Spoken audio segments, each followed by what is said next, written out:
27 audio channel ကိုနားဆင်နေကြတဲ့မိတ်ဆွေတွေအားလုံးမင်္ဂလာပါခင်ဗျာဒီကနေ့မှာတော့ဆရာကြီးဓမ္မစရိယာဦးထီလိုင်ရေးသားထားတဲ့အနာဂတ်ဆရာတကြီးရဲ့သူ့ဘဝသူ့တရားနဲ့သူ့ကျေးဇူးဆိုတဲ့အကြောင်းကိုဆက်လက်တင်ဆက်ပေးသွားမှာပဲဖြစ်ပါတယ်ခင်ဗျာအစီအစဉ်လေးမစခင်မှာကျွန်တော်ရဲ့ channel ကို subscribe လုပ်ပေးခဲ့ပါဦးခင်ဗျာဇနီးမမြင်အမတော်ရင်တို့ကဥဖိုးသက်ရွာပြန်လာလို့မှအိမ်တန်းမလာပဲဇရက်မှာထမင်းစီပေးစားနေတာကိုကြားတဲ့ကစိတ်နာစိတ်ပြောင်းနေကြပါတယ်ဥဖိုးသက်ကလည်းသွားလူစိတ်မရှိတဲ့အတွက်မသွားခဲ့ပါဘူးဥဖိုးသက်ကတမာရီယာတနေ့တခြားထူးထူးခြားခြားတိုးတက်လာပါတယ်သူစိတ်မှာနှစ်လရက်တွေဒီလောက်ကြာသွားပြီလို့မထင်မိတာအမှန်ပဲဖြစ်ပါတယ်တနေ့ညနေခင်းဖြစ်ပါတယ်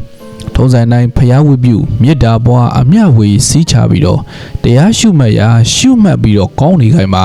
ဓမ္မယုံကန္နာဂုရီဘုံအထက်ကရခင်ကပြောဆိုကြတဲ့စီမီတန်ကိုကြားပါတယ်လူကြီးလဲတိတ်ဆာဖြစ်ပြီးဖြစ်ပါတယ်ကြက်သိမ်းများပင်ထလာပြီးတော့ဖျားရှိမှာဖျောင်းနိုင်တဲ့တိုင်းထထောင်းလိုက်ပါတယ်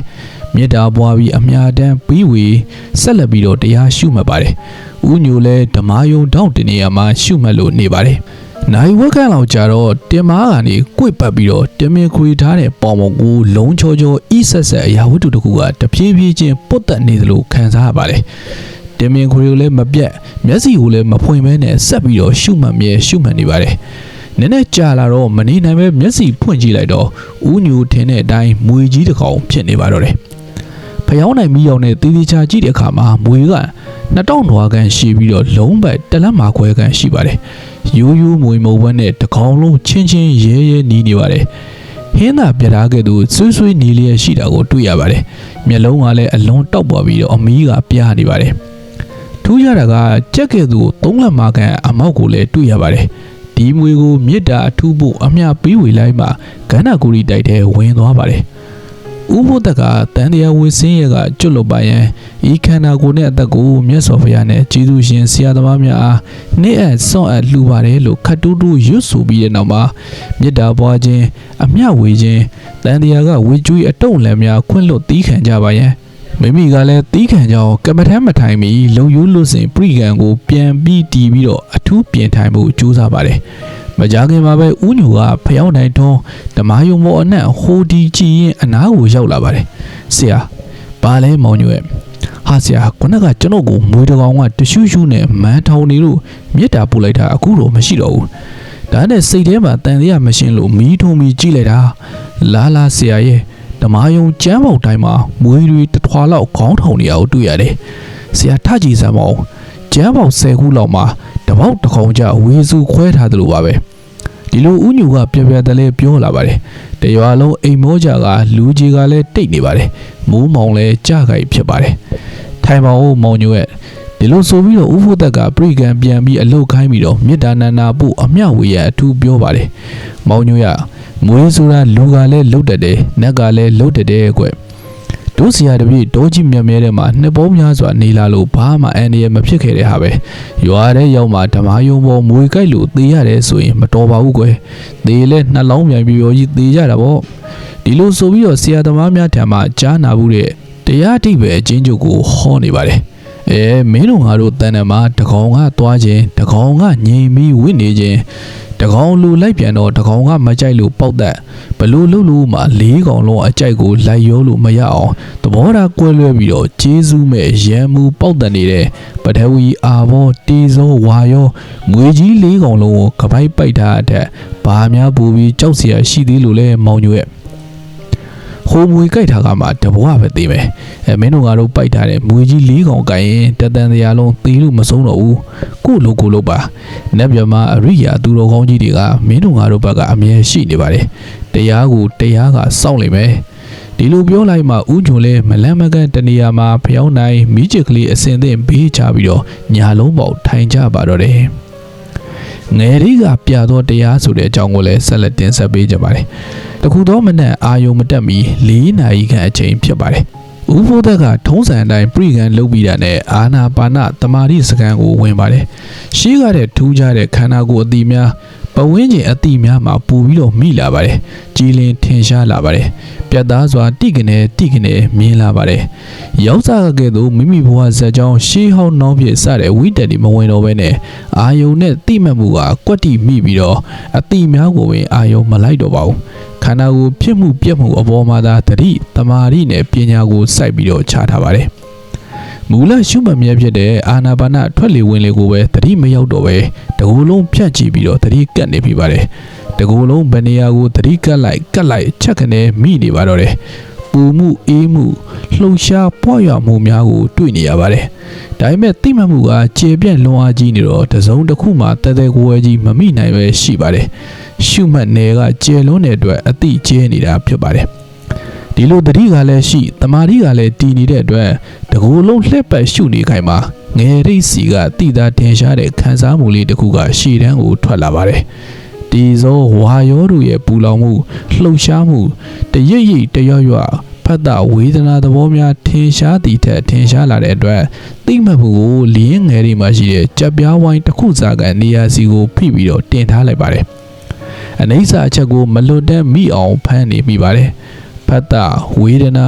တေဇောဝါယောဥရိယဝယဘင်္ဂ73နှစ်လုံးအထက်အောင်မြမပြီးအနှံ့တဆရာပြီးတဆရာတတော်ပြီးတတော်တထောင်ပြီးတထောင်လှိုက်လန်းရှာဖွေခဲ့ရတဲ့မတိတရားကိုထိုငယ်ရိတ်တနေရာမှာမမျော်လင့်မဲရရှိခဲ့ပါတော့တယ်တရားရှာကိုမှတွေ့ပြီးဖြစ်ပါတယ်ဒီကြက်ပြားဝိုင်းကလေးကတဖြည်းဖြည်းနဲ့နေချက်ပြီးတော့ခြေဆုံးခေါင်းဆုံးတကူလုံးသိမ်းကျုံမိတာနဲ့တပြိုင်နက်30ဘုံလုံးရဲ့သဘောများကိုပါနားလေသဘောပေါက်သွားပါတော့တယ်ခန္ဓာကိုယ်တစ်ခုလုံးကရုပ်နဲ့တပတ်တဘာဝအားလုံးဟာကြောင်းကျိုးဆက်ဆက်ဖြစ်ပြနေပုံများကရနာလို့မရရက်ထား၍မရတဲ့စယံတရားစက်ယုံကြီးတစ်ပွဲဖြစ်နေပြီးတော့အလုံးသိငယ်တဲ့စိတ်ပိုင်းကလေးကစားတကူလုံးအနားမရှိလေပတ်လှုပ်ရှားနေပုံများကိုလည်းအသေးစိတ်မြင်နေရပါတယ်ရံပန်ရံကလှုပ်ရှားလေပတ်နေတဲ့အတန်များကိုပါကြားရောက်နေရပါတယ်ဆရာသမားများဟောကြားမှုတဲ့ရုပ်နဲ့သဘောတရားများကိုလည်းပြန်လည်ကြားအောင်မိပါတယ်မြို့လာမြို့သဲပြူလေဒီတော့ရဆရာတော်ဦးနန္ဒီယာကတစ်ချိန်ကမိမိတို့ရေးသားချီးမြှင့်ပေးခဲ့မှုတဲ့ဝိပဿနာလက်ဆွဲတန်ပေါက်လင်္ကာများကိုပင်ရွတ်ဆိုနေမိပါတယ်ပထဝီအာဘောတေဇောဝါယောဓာတ်သဘောမှာခတ်မာဖွဲ့စည်းပူအေးထောက်ကန်လေးတန်လက္ခဏာတိချောင်းပြဤလေးဝတရေသဘောတည်ယုံနံဓမ္မအနိစ္စကိုဒိဋ္ဌမြင်ကအနတ္တကိုမုတ်ချမြင်၍ငါပင်မဟုတ်နံယုတ်နှစ်ခုဓာတ်မှုသာဖြစ်ပါတကားမြင်လုံးထွားသဖြင့်တက္ကာယတရားလွင့်စင်ရှားလေဤတကားနဒီတောတောဝိယမိရအစဉ်ကဲ့သို့၎င်းဒီပဇာလာဝိယစီမီအလျံကဲ့သို့၎င်းစသဖြင့်တစ်ချိန်ကမိမိနာကြားရသောတရားများကိုယခုမှပဲကိုယ်တွေ့သဘောပေါက်နေမိပါတယ်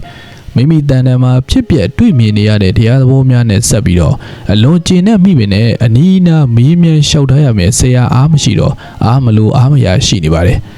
ဆရာတော်ကိုစားလေဒီတီဗီများရှိနေရင်တော်ပါသေးတယ်ဒီစာအုပ်များကလည်းမရှိပါဘူးမနက်မိုးလေးတဲ့ခါမှာမောင်ညွေအနတ္တဒီပနီဘာဝနာဒီပနီကျမ်းများခုနေကြည့်ရရင်ကောင်းမယ်ကွ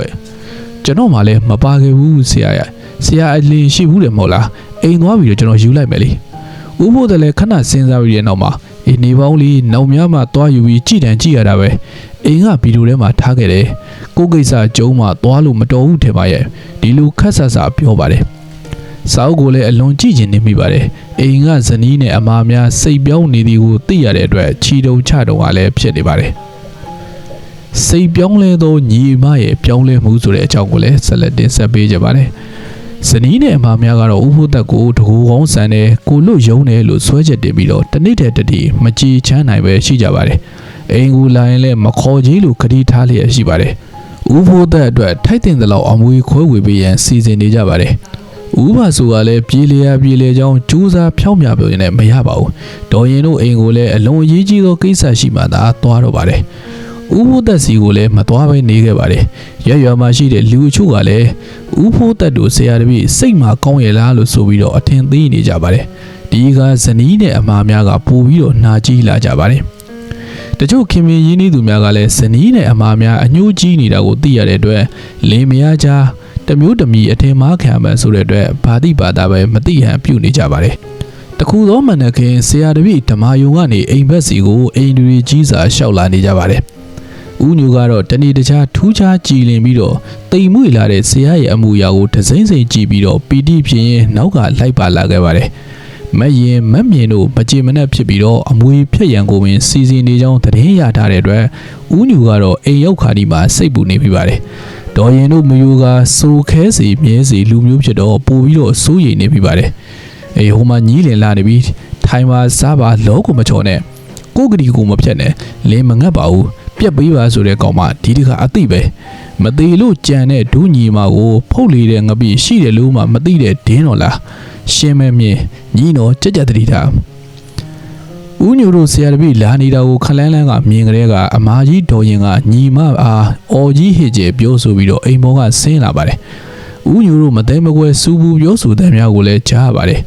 မရှိမနှောင်းမဲဒေါ်ရင်အိမ်ပေါ်ကစောင့်အောင်ဆင်းလာတာကိုမြင်တွေ့ရတော့အပြင်ကိုရှောင်ထွက်သွားမိလားရင်ဆိုင်လာပြီးမတော်တရောရန်တွေ့လိများလို့ဦးညိုစိတ်ထဲမှာထင်ကနေဖြစ်သွားမိပါတယ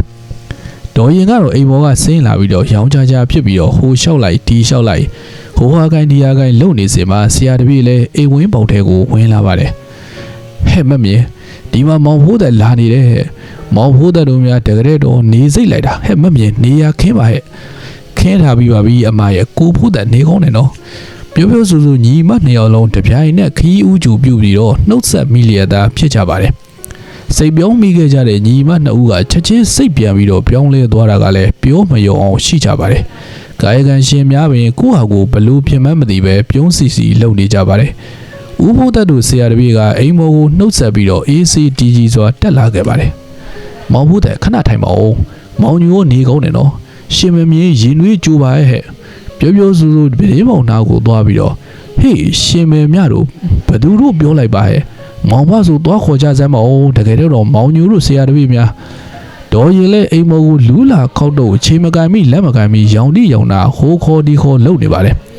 မမြင်လဲမီးဘူချောင်းကိုဆင်းသွားပြီးတော့မမမြကြီးကိုဖိုးတဲ့ရောက်လာပြီးတော့ဒီလိုရင်နှွေးတဲရင်လှမ်းပြောနေတဲ့ကိုကြားပါတယ်ပြာလောင်ခတ်နေတဲ့ဒေါ်ရင်ကိုဦးဖိုးသက်ကလည်းဖြည်းဖြည်းပေါ်မာကြီးရဲ့ထိုင်ပေါင်းခုထပြန်မဲ့ဧည့်သည်မှာမဟုတ်ပဲဒီလိုအေးစစ်စစ်ပြောဆိုပြီးတော့ဒေါ်ရင်မှာကရုံကရင်နဲ့ဖြာတစ်ချက်ဆွဲထိုင်ပါတယ်မဲမီမဲမြောက်ကိုလက်ဖက်သွားပြီးတော့အဝဲခိုင်းလာအောင်ဒီလိုပင်လှမ်းအောင်ပြောနေပါတယ်နေပါစေမာကြီးရဲ့ဒီကမာကြီးရင်တို့မမြင်တို့ကျေးဇူးတွေကြီးလွန်းလို့ယခုဘဝမှာထိုက်ထိုက်တန်တဲ့ကျေးဇူးဆက်ချင်လို့ကုလိုအိုးပြည့်အိမ်ပြည့်သားမရပြည့်လောက်ရတာပါတကူကောကိုလို့ရုံးရတာလည်းမဟုတ်ပါဘူးဒီတရားသဘောကလည်းအလုံးနူးညံ့သိမ်မွေ့လေတော့နေလားညာလားထင်စားเสียတမာတိအသိဉာဏ်တွေကလည်းတစ်နေ့ထက်တစ်နေ့တိုးလာတိုင်းလဲအားမရနိုင်လေတော့နှစ်ဒီလာတွေကုံသွားမယ်နဲ့ကုံသွားမယ်မသိဘူးမာကြီးရင်တရားရတာတွေကလည်းတစိမ့်ပြီးတစိမ့်အကောင်းနေတော့အကောင်းကလည်းမဆုံးသေးအကောင်းဆုံးကူမှဒီကျေးဇူးရှင်မာကြီးရင်တို့တွေကိုပေးခြင်းလုံးလို့ပါဗျာသေခြင်းတရားကြီးကလည်းနီးကက်လေးနေတော့တစ်ဖက်နဲ့တစ်ဖက်စစ်တိုက်နေရသလိုတစ်ချက်ကလေးမှတတိမလီရဲအောင်အချိန်ရှိသမျှအားတယ်လို့မရှိဒါကြောင့်နောက်ပြန်ပြီးကြည့်ဖို့နေနေသာကိုယ်ခန္ဓာကိုယ်တော့မှမိလျော်နေလို့ကျမ်းမအောင်မနဲ့တတိပြုနေရတဲ့မာကြီးရင်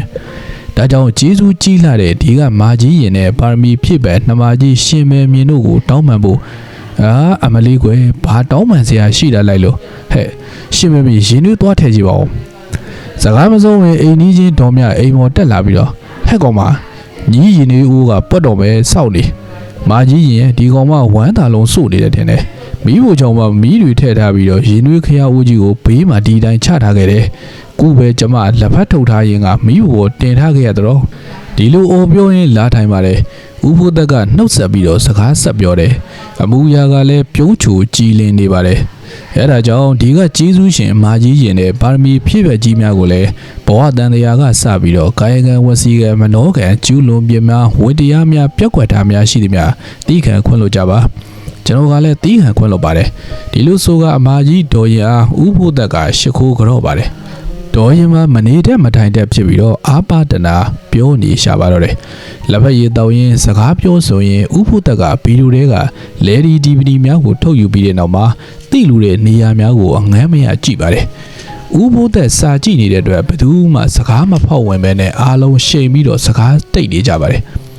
ဥဖို့သက်ကအသက်40ကျော်မြတာရှိသေးဆိုလဲအိမ်ရီတီငိမ်အေးချမ်းလာတဲ့အတွက်အလိုလိုချစ်ကြောက်ယူသေးကြပါတယ်ပြစ္ဆဝဂီ9ပါးနဲ့ဖျားရှင်ကိုမြင်အောင်မိဆိုတဲ့အကြောင်းကိုလည်းဆက်လက်တင်ဆက်ပေးကြပါတယ်။ဦးညူကစောစောကကြားသိရတဲ့များတဲ့နဲ့ဒေါ်ရင်တို့ညီမစိတ်ပြောင်းလဲကြီးပြောင်းလဲပြီးတော့စကားလူပင်မေးကြပြောကြ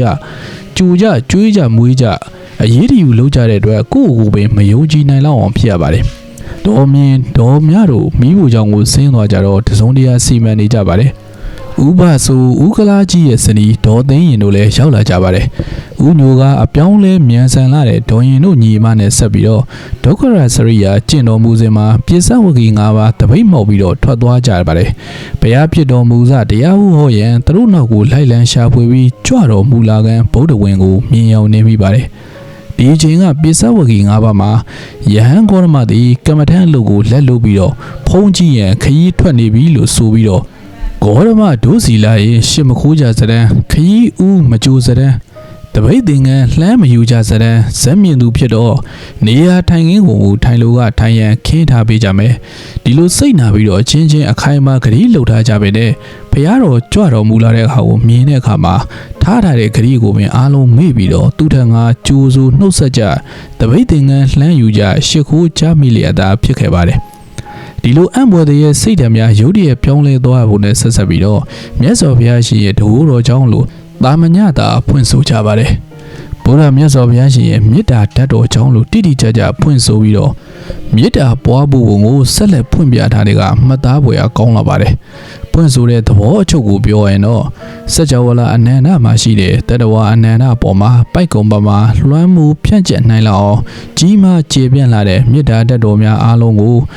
မီးစလိုက်ကိုဖြန့်ရာကနေစုလိုက်တဲ့ကဲ့သို့ပြစ္ဆဝဂီ၅ဦးတို့အပေါ်၌သာစုပြုံဖိတင်းပြီးတော့ပွားဖို့တော်မူပါတယ်ထိုအချိန်မှာဗုဒ္ဓရှင်တော်ရဲ့ကြီးမားလာတဲ့မေတ္တာဓာတ်များအားလုံးပြစ္ဆဝဂီ၅ဦးပေါ်မှာအကျွင်းမဲ့လွှမ်းမိုးသိမ့်ချုံလိုက်တဲ့အတွက်စန့်ကျင်လိုတဲ့စိတ်ရိုက်စိတ်မိုင်းများလွှင့်စင်ပြီးတော့တုံ့ပြန်မေတ္တာဓာတ်များဝင်လာခြင်းဖြစ်ပါတယ်မြတ်စွာဘုရားရှင်သည်အခြားသမိုင်းမှာအောင်ပွဲကြီး၈ရက်တွင်လည်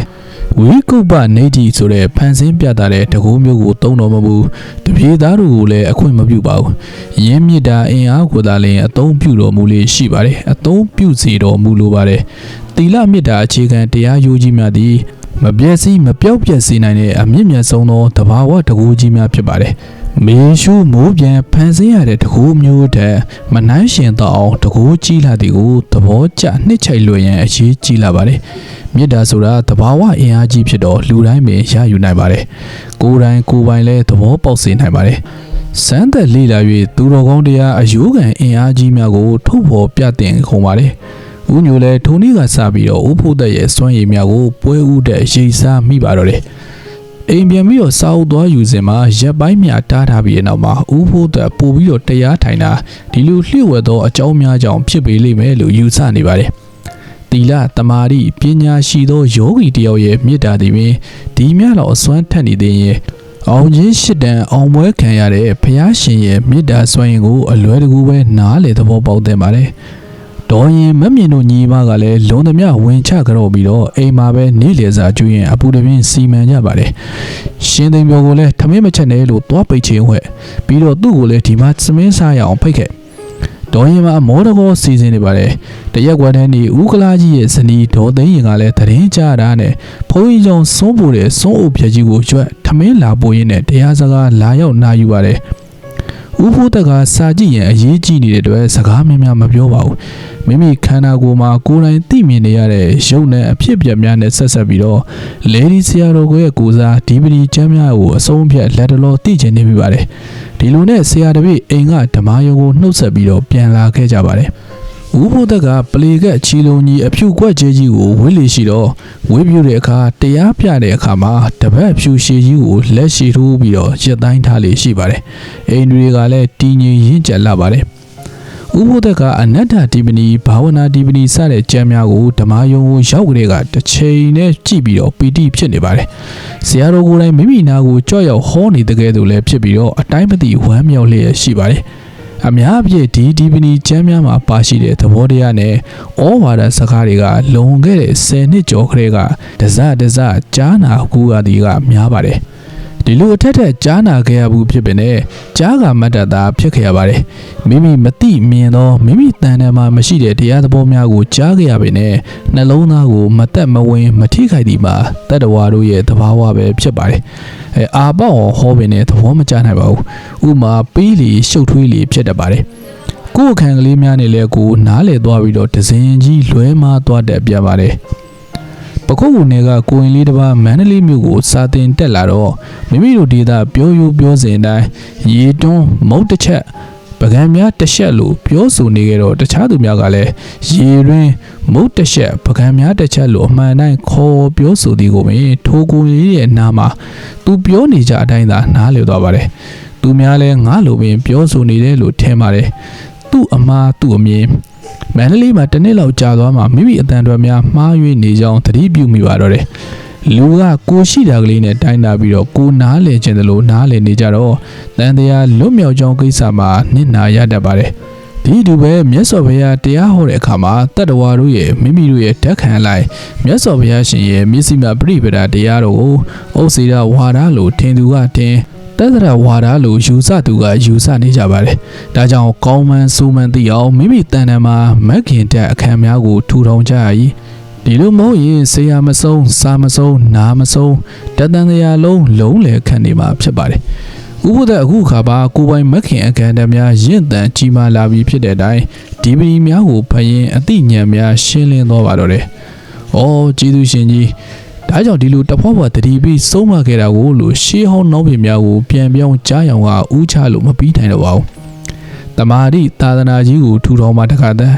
ပညာသာသနာကြီးအလိုလိုဆက်ရောက်လာပါလိမ့်မယ်လို့ဆိုသည်ကိုပင်ယခုမှသဘောကျပါတော့တယ်။ဒီလိုစာကြည့်ကောင်းတွေကဥပဆိုရောက်လာပါတယ်။ဥပဒတ်တို့ဆရာတပည့်အိမ်ကပြန်သွားပြီးတဲ့နောက်မှာဥပဆိုဒေါ်ရင်တို့မောင်နှမတစုဆွေးနွေးတိုင်ပင်ပြီးကြံရစ်ခဲ့ရတဲ့အခါမှာတစုံတရာဆုံးဖြတ်ပြီးတော့ရေးကြီးတုတ်ပြရောက်လာကြခြင်းဖြစ်ပါတယ်။ကိစ္စကတော့နောက်ရက်ဒီမှာယနေ့ကလိုအိမ်မှာပင်ထမင်းစားကြွရန်ပြောကြခြင်းဖြစ်ပါတယ်။15ရက်ခန့်လောက်ကြာတော့ဓမ္မယုံကနေအိမ်ကိုသွားရပြန်ရတဲ့အတွက်အလောက်ကိုင်းပြက်တယ်လို့ဥပုဒ္ဒကပြောပါတယ်။ဒီလိုဆိုလဲမောင်ဘဆိုရဲ့ဒုအိမ်ကပဲချက်ပြီးဇရက်ကိုပို့ပေးပါမယ်။မောင်ဘိုးသက်ချမ်းသာတယ်လို့နေပါစေ။မသိမ်ပြောအတွက်ပါပို့ပြီးတော့ပို့ပေးတာပေါ့။ဒီလိုမှကြီးရင်ကဥပုဒ္ဒထံကိုဘဆိုကတဆင်စကားပြန်လိုက်ပါတယ်။ညီမတစုကသီသာကြီးစိတ်ပြောင်းပြီးတော့ဥပုဒ္ဒရဲ့ပါရမီဖြစ်ပြန်များအစ်စ်ဖြစ်လာပါတော့တယ်။ဥပဆိုရဲ့သားဖြစ်တဲ့မောင်ညွတ်မောင်မညံတို့ကထမင်းပူရန်တာဝန်ခံကြပါတယ်။ဥကလာကြီးရဲ့ဇနီးမသိရင်ကလည်းရံပန်ရံကဘုန်းကြီးကျောင်းဆုံးဖို့တကယ်လို့ဥပုဒ္ဒတို့တန်းဆုံးအုပ်ပို့ပါတယ်။ရရွာတွေကလူတချို့ကတော့မိမိတို့သဘောပေါက်တယ်လို့ပြောဆိုဝေဖန်နေကြပဲနဲ့ဒေါ်ရင်နဲ့တကွမမြင်မမြမသိရင်ဥကျော်ကောင်းစားတဲ့လူ15ဦးလောက်ကတော့ဥပုဒ္ဒကိုတရားပြရန်ပင်တောင်းဆိုလာကြပါတယ်။ဒီလူတွေတရားဝင်နိုင်ဖို့အတွက်ကိုဘဆိုကအိမ်မှုကိစ္စနဲ့လေယာကိစ္စကိုတာဝန်ယူမဖွားရင်မဖွားတင်တို့ကတော့အချက်ပြုတ်ကိုတာဝန်ယူကြပါတယ်။မာကြီးရင်တို့ရှင်မဲမြင်တို့ကျေးဇူးတွေကဆက်လို့တော့မကုန်ပါဘူးဗျာ။10နှစ်10မိုးတောထဲမှာနေခဲ့ရတော့ကလည်းခီးစိတ်စားစိတ်မှန်သမျှရောက်လီရာရေတွင်းရေကန်ကြောင်းကန်ဖျားကအစားလို့ဒါနတွေလည်းပြုခဲ့ရပါတယ်။အခုလည်းပဲစားတောက်မှုကိုတာဝန်ယူကြပြန်တယ်။ဒီတော့ကျွန်တော်ကိုလည်းသားလိုမောင်လိုသဘောထားကြပါ။ဘုရားရှင်ကမဲတော်မိတန်သားကိုဗိဓမာတရားဟောပြီးတော့ဂျေဇုဆက်တယ်လို့အားလုံးကပဲတောင်းပန်ကြတဲ့အတိုင်းရှာဖွေလို့ရတဲ့တရားနဲ့ပဲဂျေဇုဆက်ပါတယ်။ဥပုဒ္ဒကအိုနာတိမဆဲသောတန်တရားဘေးကြီးနဲ့ထိုဘေးကြီးကလွတ်မြောက်ကြောင်းယရနာသုံးပါးဆရာသမားတို့ရဲ့ဂုဏ်ကျေးဇူးများကိုဟောပြောပြီးတော့ဒေါ်ရင်နဲ့တကွရင်းနှီးသူ15ဦးကိုအာနာပါနတရားကိုပြပေးပါတယ်။အားလုံးဓမ္မယုံမှာနေထိုင်ကြပြီးတော့8ပါးသီလစောင့်တည်ကြပါတယ်။ရံပယကအိမ်ကိုခဏတဖို့ပြန်လို့သူများပြန်ကြပါတယ်1286ခုနှစ်ကလေးကစပြီးတော့တရားပြတယ်လို့ပြောဆိုကြပါတယ်မသိရင်မှာခင်မုန်းဖြစ်တဲ့ဥကလာကြီးကိုလက်ရောကြည်နှံ့မှုရစီရန်ရည်ရပြီးတော့အိမ်ကိုပြန်လာပါတယ်ကိုကလာကျမဒီနေ့ဇရက်မှာအမားကြီးမရင်တို့တွေနဲ့ကိုဖိုးသက်စီမှာဥပုံဆောင်ဓာတ်တရားနာပြီးတော့ဓာတ်ကမ္မထန်ထိုင်ကြတယ်တော့ဒီလိုပြောလိုက်တော့ဥကလာကြီးကဝမ်းမသာနိုင်ပဲအပြင်းထန်ကန့်ကွက်ပါတယ်ဖြစ်မှဖြစ်ရလေသိရင်ဒီကောင်ဘာစာတက်ထားလိုက်လို့ငါ့လောက်မှတင်ကြီးမရှိပါဘူးခိုးဖုံးကြီးနောက်လိုက်ဒီဖုံးကြီးနောက်လိုက်နဲ့ရှိတဲ့ပတ်စံလဲကုန်အခုမှစိတ်ယူပေါ်ပြီးတော့ကြံရမရဓာတ်ပေါက်တလေးပါလေးထလို့တာမယုံပါနဲ့ကွာတို့အိမ်မှာနေတိုင်းရွတ်ဆိုနေတဲ့ပထဝီ20အာဘော20ဒီဇော4ပါးဝါရော6ခုဒါရီယာဓာတ်တွေပေါ့ကွာမင်းသူ့စီမှာတော့တပြည့်မခံချင်ပါနဲ့ကွာတနာလူစားစရာပေးချင်သွားပြီးတို့ကိုအရှက်မခွဲပါနဲ့ဒီလိုမသိရင်ခင်ဗျာဓမ္မယုံတရားစရက်ကိုသွားခွင့်မရရှာတော့ပါဘူးဥကလာကြီးကအလိုလိုနေရင်ရန်လုတ်ပြီးတော့ဥပုဒ်တဲ့အိမ်ရှိကဖြတ်သွားတာကိုမြင်တိုင်းမကြားနူနာရှုံချပြောဆိုပါတယ်တနေ့မှာတော့ဥပုဒ်တဲ့အိမ်ရှိကဖြတ်သွား အန်အားတင်လာအောင်စီးကျူရန်ပြူပါတော့တယ်ဟေ့ဖို့တဲ့သာသနာဖြတ်တဲ့ကောင်မင်းကဘာနားတယ်လို့ဆရာလုပ်ပြီးတရားပြနေတာလေမအီနှမပါချီတဲ့အကြောင်းမဲ့ဆဲဆိုပြီးတော့ဥဖို့တက်ကခက်တာရက်တန်းပြီးတော့အော်ကိုကလားကကျွန်တော်ကိုပြောနေတာကိုကျွန်တော်တို့မှားတာရှိရင်လည်းသိခံပါဆုံးပါကိုကလားရဲ့တရက်သေးသားညီကိုလိုနေခဲ့ကြတဲ့လူတွေချင်းပဲဟာဆုံးပါစရာရှိရင်လည်းအပြန်ကိုကျွန်တော်ဝင်ခဲ့ပါမယ်ဒီလိုခက်အေးပဲပြန်ပြောလိုက်ပါတယ်ဟေးမင်းလိုကောငါနဲ့အဖတ်တန်လို့လားမလားနဲ့ငါစီကို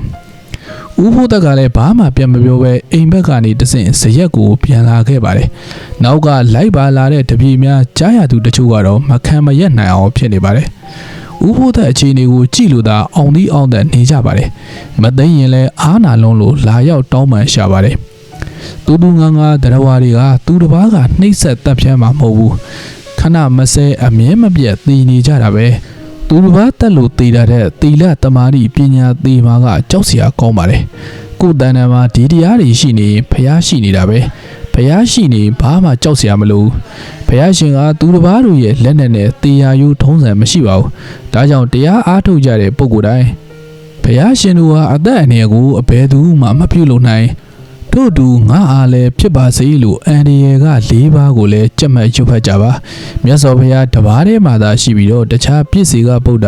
အရိယာတာဝကတွေမှာမရှိနိုင်တဲ့အာဝီနိကဂုံတော်18ပါးကိုလည်းကြက်မှတ်ရွတ်ဖတ်ကြပါ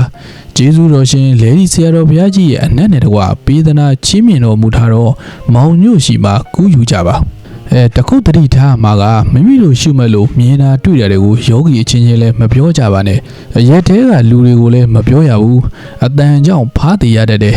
ဒီကြားတွေကမှသူများတွေကဘာဘာညာညာပြောလဲတီးခံကြပါမတိရှာကြလို့ပြောကြပါနှိမ့်ဆက်ကလူပြုမှုပြောဆိုတဲ့လူရှိမှခန္ဒီတရားကြီးကိုအပြည့်အစုံကျင့်သုံးဝင်ရတာကိုကတိတဲ့လူကတီးမခံရင်ခမများများပူပြီးတော့ဝင်လေးသွားတတ်ပါတယ်အားနဲ့လို့အရှုံးပေးရတာတဲ့အားကောင်းလျက်နဲ့အရှုံးပေးရတာကပိုပြီးတော့အကျိုးကြီးပါတယ်ဦးကလာကြီးနဲ့ဆက်ပြီးတော့ဦးဖို့သက်ကယောဂီများကိုသတိပေးတရားဟောပြောနေရပါတယ်။ဦးကလာကြီးရန်ကလည်းမအေးသေးပါဘူး။ဦးဖို့သက်ကကိစ္စရှိလို့ယာတဲ့သွားစဉ်မှာရွာထဲမှာဦးကာဆိုသူတယောက်တည်းသူ့ကိစ္စနဲ့သူသွားရင်ဦးကလာအိမ်ရှိအရောက်မှာလမ်းမှာဦးဖို့သက်နဲ့ရှေ့နောက်သွားလျက်ဖြစ်သွားပါတယ်။ဒီခိုင်မှာဦးကလာကြီးကနင်းမဲငဆဆဲရီတိုင်းထွာပြပါတယ်။နောက်ကပါလာတဲ့ဦးကာမှာသူ့ကိုဆဲတယ်လို့ထင်ပြီးတော့ဦးကလာကြီးကိုရိုက်မယ်ပြုပါတယ်။ကျွန်တော်ခမရဆဲတာမဟုတ်ပါဘူးခမရရှိကသွားတယ်ဟိုကောင်ဖိုးတက်ကိုဆဲတာဖိုးတက်ကမင်းဘာပြောဘာလုပ်လို့လဲဘာမှမပြောဘာမှမလုပ်လို့ကြုတ်ခတ်နေတာဗောကြုတ်ပြောကြည့်ထိကြည့်ပါလားဒီကောင်ဒီနာပဲတွေ့သွားမယ်အမဲကလားမင်းကဘာမှမပြောတဲ့မလုပ်တဲ့လူကိုကြတော့တက်ဒီကောင်လူမကြီးကိုလှုပ်လို့ငါကမင်းကိုပြောတယ်လှုပ်လေကွာမင်းမလုပ်ရင်ငါလှုပ်တယ်ကွာဒီလိုဆိုပြီးတော့ဦးကာကဦးကလာကြီးဟာထိုးနိုင်ရိုက်ပုတ်တော့ဦးကလာကြီးလဲကျသွားတဲ့အတွက်လူအများဝိုင်းဆွဲကြရပါတယ်ဒီနောက်မှာဦးကလာကြီးရန်အေးသွားပါတော့တယ်လူရောစိတ်ပါဖောက်ပြန်ပြီးတော့1296ခုနှစ်လောက်မှာကွယ်လွန်သွားရှာပါတယ်သူမရှိတော့မှမသိရင်လဲဥဖို့တထန်တရားဝင်ရပါတော့တယ်ယောဂီတွေကိုထိုနေ့ညနေတရားစစ်တရားဟောရမှာဥဖို့တက်ကတဦးစီစစ်ဆေးပြီးတဲ့နောက်မှာတီးခံခြင်းတရားကိုသာဆက်ဟောပါတယ်ဘုရားကိုမာနဖြတ်တယ်လို့ပြောကြပါတယ်ဖြတ်တာလည်းအမှန်ပါပဲဖြတ်လို့မပြတ်တာလည်းအမှန်ပါပဲသူ့လို့သူ့လို့ကို့လို့ကို့လို့ဖို့ကအရေးကြီးပါတယ်အရေးကြီးဆုံးကတော့30ပုံမှာဘာဆိုဘာမှတွေ့တာနှစ်သက်ဖို့မထားဘူးစိတ်ဆိုးတာစိတ်ပြတ်တာမနာလိုရန်တူတာအထင်ကြီးတာအထင်သေးတာဒီလောဘဒေါသအိဆာမစ္စရိယမာနတွေမရှိရင်ဘာမှစိုးရင်စရာမရှိပါဘူးမာနဖြတ်တယ်ဆိုတာဒီအညီနဲ့နေရှိနေလို့ရင်အောင်တာပါပဲရှေ့ကဝေကျွေးရှိရင်လည်းခံယုံပဲပေါ့ဘယ်သူမှရှောင်လို့မရပါဘူး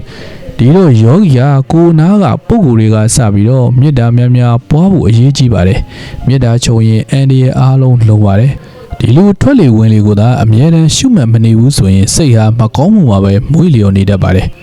အခုစိတ်ကသူ့ဘောကြီးကြီးပြူပြူရှိနေပေတဲ့တယောက်ကရန်တိုက်လိုက်ရင်ချက်ချင်းရန်သူလှုပ်တတ်ပါတယ်ဒီလူကိုမကောင်းဘူးလို့စိတ်ကလေးတစ်ချက်ညှို့မိရင်တောက်လျှောက်မကောင်းတာတွေကြီးမြင်နေရတော့တာပဲစိုးသည်ဖြစ်စီကောင်းသည်ဖြစ်စီကိုကပဲမှန်မှန်မာတီးခံပြီးတော့လူတစ်ဖက်သားရဲ့ကျေးဇူးကိုပဲရှုပြီးတော့မေတ္တာထားပါတယ်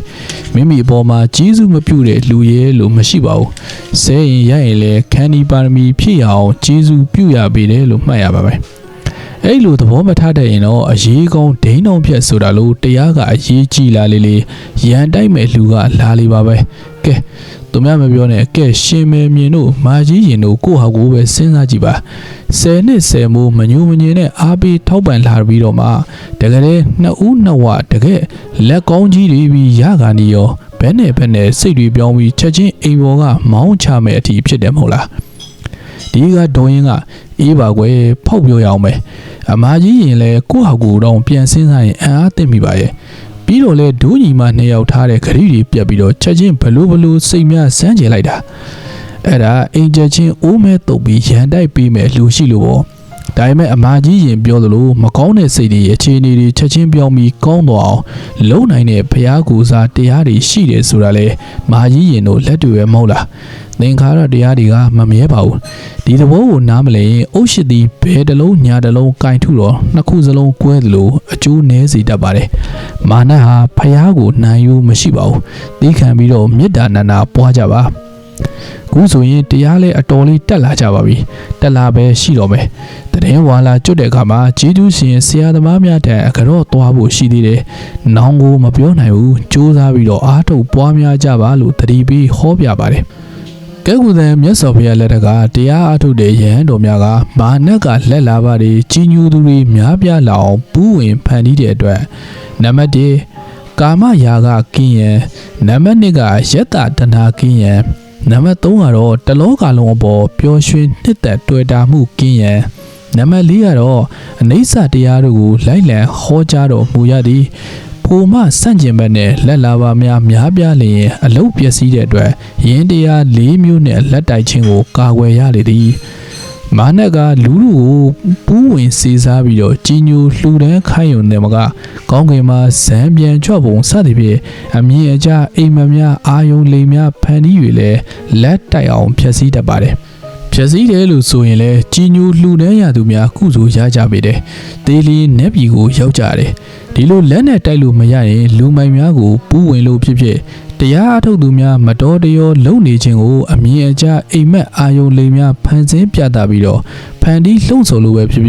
ယောဂီများနဲ့ရန်တိုက်ပေးလာပြန်ပါတယ်။ဆေးကျိန်မုံချင်းရိုက်နှက်ချင်းစတဲ့ကတ်တိုက်လာပြန်တဲ့အတွက်ကကုသံမြတ်စွာဘုရားကတပည့်များကိုသိခံ၍မေတ္တာဗြဟ္မဝိဟာရတရားများပွားရန်လိုက်လံဟောကြားရပြန်ပါတယ်။ဒီလိုမာနကကတ်တိုက်အောင်ဖန်တီးတဲ့အတွက်ယောဂီနဲ့ရန်သူအဖြစ်ရင်ဆိုင်ရသူများကအကုသိုလ်ရလို့သေလျင်ငရဲကိုကြာရှာပါတယ်။မာနရဲ့လှုံ့ဆော်ဖန်တီးချက်ကြောင့်လက်တိုက်ပုံကတ်ဆိုင်ပုံတတိပြုတ်တက်ပါလေယောဂီတို့ကိုအသေးစိတ်မြင်သာလာပါတယ်။ရံပန်ရကငါးစိတ်နဲ့ငါမဟုတ်ဘဲနဲ့ငါးစိတ်နဲ့သူ့စိတ်ဖြစ်နေတဲ့အတွက်ခန္ဒီနဲ့မေတ္တာကိုသာနာနာကြီးလက်ကင်ပြီးရန်လိုအပ်လာပါတယ်။ယောဂီကအကောင်းလို့ထင်ပေနဲ့အဆိုးဖြစ်တတ်ပါတယ်။အဆိုးလို့ထင်ပေမဲ့လည်းအကောင်းဖြစ်တတ်ပါတယ်။အထက်ပါအတုပစတဲ့တရားများကိုနှလုံးသွင်းပြီးတော့သီလမေတ္တာသစ္စာပြုခြင်းအဋိဌံပြုခြင်းများသာအမှားမှန်ကိုခွဲခြားနိုင်တာဖြစ်ပါတယ်။တဘောကတွေးကြုံရတဲ့မြည်သည့်ချမ်းသာများအရိယာတို့ရဲ့ဒုက္ခကိုမမီမြည်သည့်ဒုက္ခများလည်းအပေဒုက္ခလောက်မကြီးစိုးတယ်ကောင်းတယ်လို့ပင်ဝေဖန်စဉ်းစားပွဲမလို့ကိုယ့်လူကိုယ်သာတွင်ကြီးကြိုးစားကြ၏လို့ဆိုပါတယ်မသိမလိမ္မာသူများမိမိအတွက်အပြစ်မကြီးကြစေရန်အသိဉာဏ်ရှိတဲ့ယောဂီတို့ကပြောမှုဆိုမှုနေမှုထိုင်မှုကိုပို့ပြီးတော့ခရုပြုတင်တာပဲဖြစ်ပါတော့တယ်အလုံးကိုစိတ်ဝင်စားစရာကောင်းတဲ့အနာဂတ်ဆရာတက်ကြီးရဲ့အကြောင်းကိုဒုတိယပိုင်းအနေနဲ့တင်ဆက်ပေးခဲ့တာဖြစ်ပါတယ်ခင်ဗျာစာရေးဆရာကြီးဓမ္မစရိယဦးထေးလိုင်ကိုလည်းအထူးပဲကျေးဇူးတင်ပါတယ်ခင်ဗျာနားဆင်ပေးကြတဲ့မိတ်ဆွေတွေအားလုံးကိုလည်းအထူးပဲကျေးဇူးတင်ပါတယ်ခင်ဗျာနောက်ရက်ဒီမှာကြန့်ရှိနေတဲ့အပိုင်းတွေကိုဆက်လက်တင်ဆက်ပေးသွားမှာဖြစ်လို့စောင့်မျှော်အားပေးကြပါဦးခင်ဗျာ